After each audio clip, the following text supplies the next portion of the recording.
It is indeed a very troubling report, but it is a report of extraordinary importance not only to those who wish to own a home, but as to the taxpayers of this country who would pay the cost of the cleanup of an enterprise failure.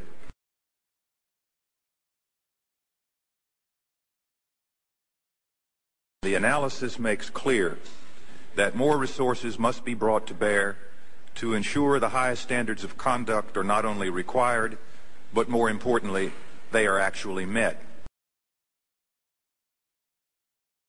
Through nearly a dozen hearings where, frankly, we were trying to fix something that wasn't broke. Mr. Chairman, we do not have a crisis at Freddie Mac, and in particular at Fannie Mae, under the outstanding leadership of Mr. Frank Raines.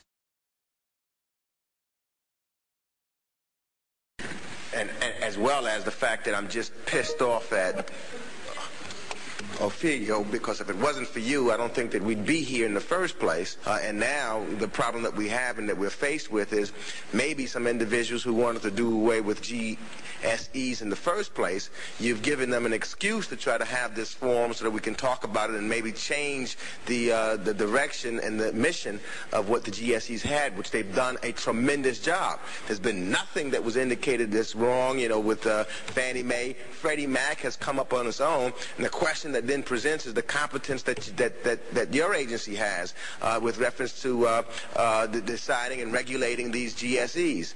And so I wish I could sit here and say that I'm not upset with you, but I am very upset because, what you do is you give, maybe giving a reason to, as Mr. Gonzalez said, to give someone a heart surgery when they really don't need it.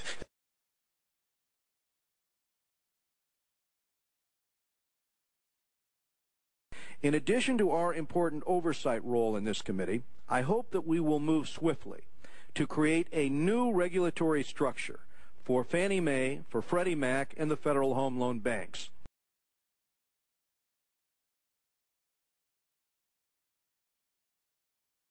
This hearing is about the political lynching of Franklin Raines.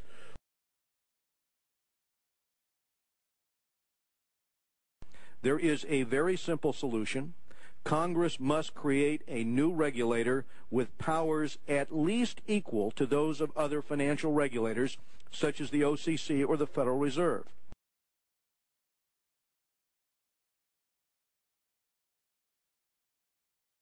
What would make you, why should I have confidence? Why should anyone have confidence in you as a regulator at this point? Sorry, Congressman. OFAO did not improperly apply accounting rules. Freddie Mac did.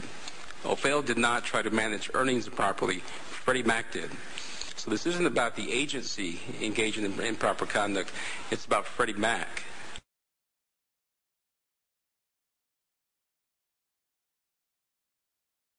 And we passed Sarbanes-Oxley, which was a very tough response to that.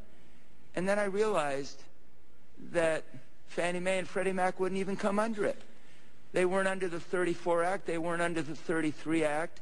They play by their own rules, and I'm tempted to ask how many people in this room are in the payroll of Fannie Mae, because what they do is they basically hire every lobbyist they can possibly hire. They hire some people to lobby, and they hire some people not to lobby so that the opposition can't hire them. But a concern that I have is you're making very specific, what you have correctly acknowledged, broad and categorical judgments about the management of this institution, about the willfulness of practices that may or may not be in controversy. You've imputed various motives to the people running the organization. You went to the board and put a 48-hour ultimatum on them without having any specific regulatory authority to put that kind of ultimatum on them. That sounds like some kind of an invisible line has been crossed. Fannie Mae has manipulated, in my judgment, OFAO for years. And for OFAO to finally come out with a report as strong as it is tells me that's got to be the minimum, not the maximum. Etc.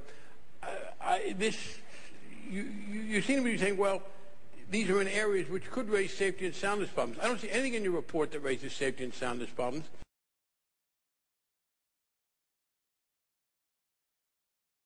under the outstanding leadership of Mr. Frank Raines. Everything in the 1992 Act has worked just fine. In fact, the GSEs have exceeded their housing goals. What we need to do today is to focus on the regulator, and this must be done in a manner so as not to impede their affordable housing mission, a mission that has seen innovation flourish from desktop underwriting to 100% loans.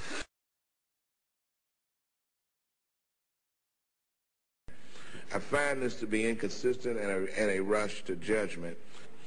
I get the feeling that the markets are not worried about the safety and soundness of Fannie Mae, as Ofeo says that it is, but of course the markets are not political.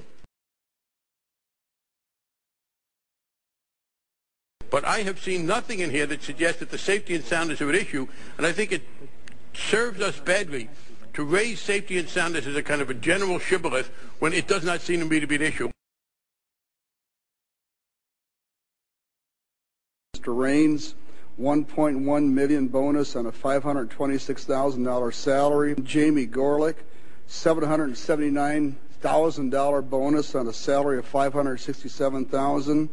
And this is what you stated on page 11 is nothing less than staggering. The 1998 earnings per share number turned out to be $3.23 and 9 mils. A result that Fannie Mae met the EPS maximum payout goal right down to the penny. Fannie Mae understood the rules and simply chose not to follow them. That if Fannie Mae had followed the practices, there wouldn't have been a bonus that year.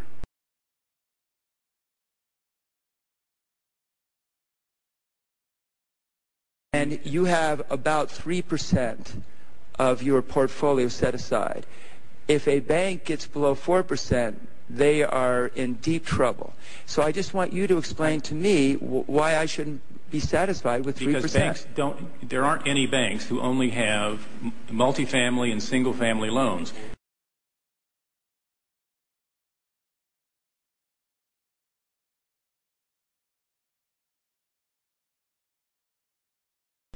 These assets are so riskless that their capital for holding them should be under 2%. Fine.